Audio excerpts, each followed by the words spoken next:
Hello മക്കളെ, അപ്പൊ Christmas അവധിയൊക്കെ കഴിഞ്ഞ് ഇന്ന് നമ്മൾ സ്കൂളിലെത്തിയ സമയത്താണ് ടീച്ചർ ആൻസർ ഷീറ്റുമായിട്ട് വരുന്നത്. ഒരുപക്ഷെ ആ ആൻസർ ഷീറ്റിൽ നിങ്ങൾ വിചാരിച്ചതിനേക്കാൾ കൂടുതൽ മാർക്ക് ഉണ്ടായിരിക്കാം. ചിലപ്പോൾ നിങ്ങൾ വിചാരിച്ചതിനേക്കാൾ മാർക്ക് കുറഞ്ഞു വരിക്കാം. എന്ത് തന്നെയായാലും ശരി, നിങ്ങൾക്ക് ഓരോ സബ്ജക്റ്റിനും ലഭിച്ച മാർക്ക് ഒന്ന് അടിയിൽ കമന്റ് ചെയ്യുക. മക്കളോട് പറയാനുള്ളത്, ഞാൻ നേരത്തെ പറഞ്ഞതുപോലെ തന്നെ ചിലപ്പോൾ വിചാരിച്ചതിനേക്കാൾ കൂടിയ മാർക്ക് കിട്ടിയ കുട്ടികളാണെങ്കിൽ അത് നിലനിർത്താനുള്ള ശ്രമം നിങ്ങൾ നടത്തുക. എന്നാൽ മാർക്ക് കുറഞ്ഞ കുട്ടികൾ വിഷമിക്കൊന്നും വേണ്ട. അത് കൂട്ടുന്നതിനാവശ്യമുള്ള ശ്രമങ്ങൾ ഇന്ന് തന്നെ നിങ്ങൾ തുടങ്ങുക.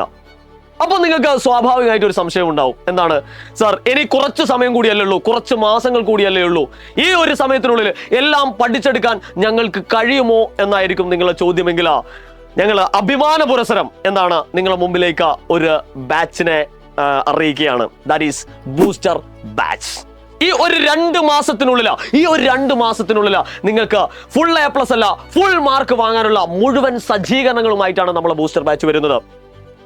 റെക്കോർഡഡ് ക്ലാസ്സുകൾ, അതേപോലെ തന്നെ PYQ ക്വസ്റ്റ്യൻസുകൾ, അഡാപ്റ്റ് ക്വസ്റ്റ്യൻസുകൾ, നിങ്ങൾ പഠിച്ചോ പഠിച്ചില്ലേ, എന്തുകൊണ്ട് പഠിച്ചില്ല എന്ന് നിങ്ങളെ സ്നേഹത്തോടെ ലാളനത്തോടെ നിങ്ങളോട് ചോദിക്കാൻ എഡ്യൂബോർഡിന്റെ മെന്റർമാരും ഉണ്ട്.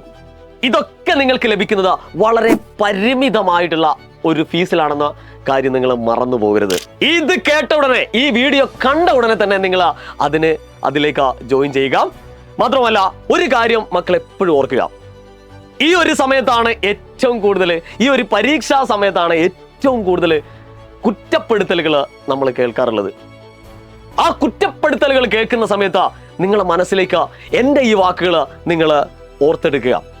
കുറ്റം പറയുന്നവര് സ്വയം ശ്രമിക്കാൻ ഭയപ്പെടുന്നവരാണ്. അതേപോലെ തന്നെ നിങ്ങൾ വിജയിക്കുമോ എന്നുള്ള ഭയമുള്ളവരുമാണ്. വേഗം തന്നെ നമ്മുടെ ബൂസ്റ്റർ ബാച്ചിലേക്ക് ജോയിൻ ചെയ്യുക. അടിപൊളിയായിട്ട് പഠിക്കുക, ഫുൾ മാർക്ക് വാങ്ങുക, അതേപോലെ തന്നെ ഫുൾ A+ വാങ്ങാം. Good bye.